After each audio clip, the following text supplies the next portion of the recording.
Welcome to day 9 of our 21-day core challenge. Today we're going to be doing side body work, doing one of my favorite exercises called clam.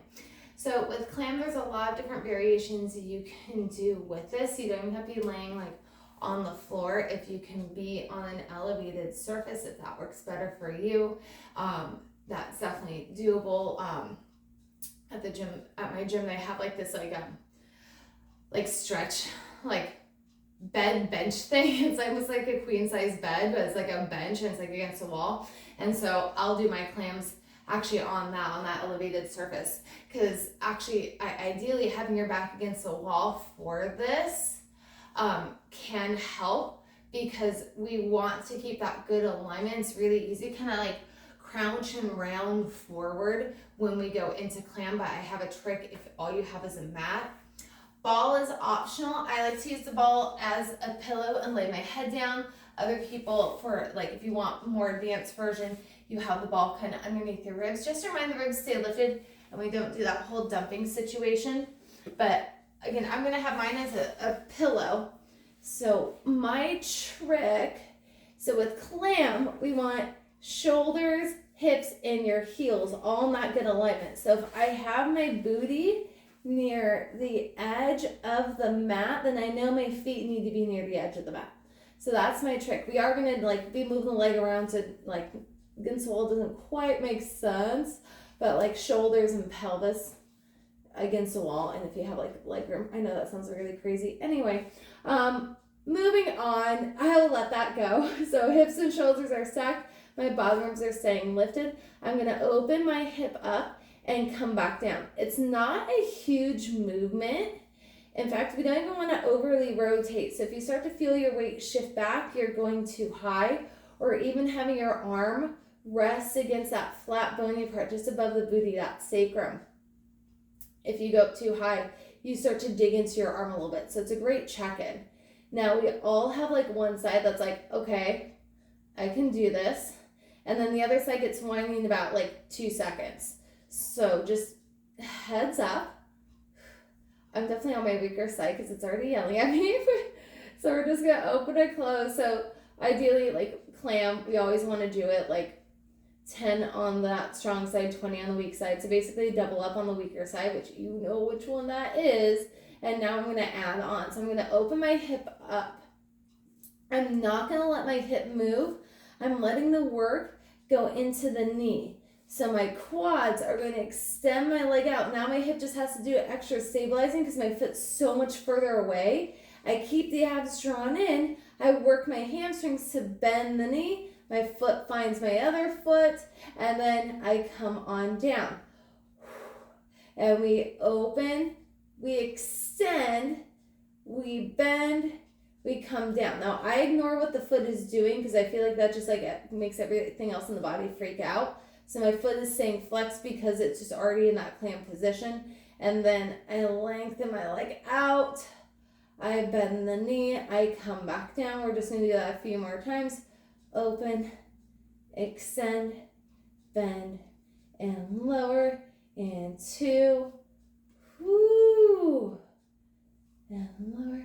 And last one, we open, we lengthen, extend, we bend, and we come back down. All right, now I'm just going to keep my legs in the same exact position. My top hand can press down onto the mat as that kicks in. That actually made me readjust, so I'm probably in that better form.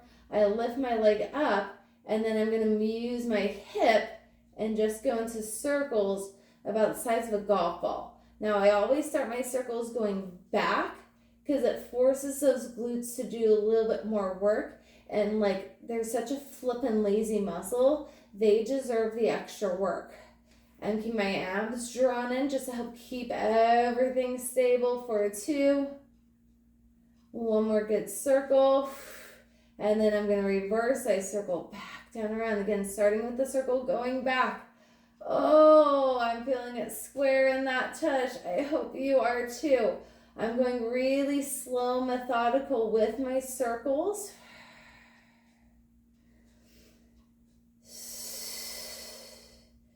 2 more. Whew. Oh, and when you put your hand in the glue, it just makes it wake up even more. Oh my gosh, oh my gosh, oh my gosh. Last good circle. and then I'm going to bring my leg on down. Whoo! Straighten that leg out for a hot second. All right, hot second's over. All right, I'm still in my good clam position. I'm going to let my hands still be that kickstand. I'm going to keep the abs pulled in. I'm going to lift my hip up. Now I'm just going to squeeze my booty. I'm going to flex my foot too because that also just kind of helps protect the knee. I'm going to squeeze my butt and pull the leg back, and then I release.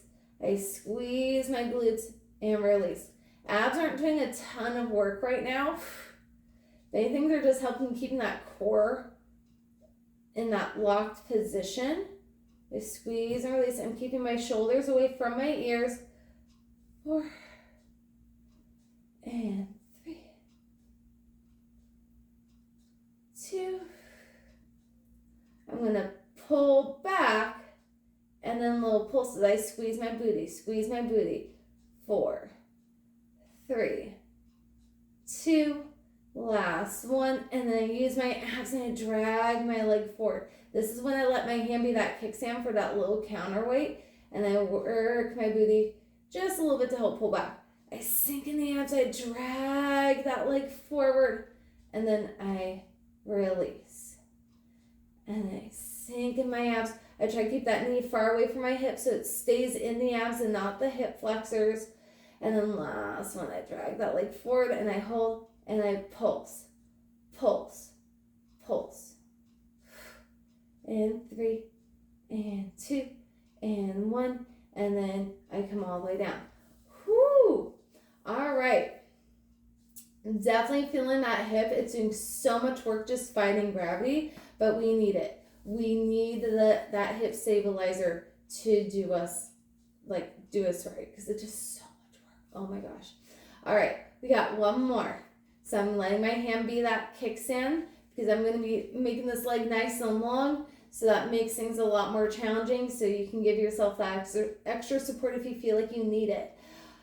All right, we're going to keep those ribs lifted. My hand is on the mat. Sink in those abs. I lift my leg. I'm going to kick my leg out, drag that straight leg forward. I go as forward as I can without feeling like everything collapses down. I keep the abs pulled in. I bend my knee, and then I kick back out. Drag the leg forward, bend the knee, and kick, making that bicycle motion. I'm trying not to let my supporting foot do anything, so I keep it all in that moving leg. My shoulders are staying away from the ears, and my abs are staying pulled in towards that sacrum. And we got one more, and then we reverse. So I pull the leg almost in that tabletop position. I extend the leg out, I pull back. Bend, lengthen, and pull. Bend, lengthen, and pull. I'm keeping my ribs lifted. I'm not letting gravity pull my leg down. So I'm trying to keep my ankle in line with my hip the entire time. And 2. Last one. We sweep it back. And then we bring that leg on down. Woo! Oh my gosh. I hope you enjoyed that and you get to do your other side. I hope you enjoyed day 9 of our core challenge.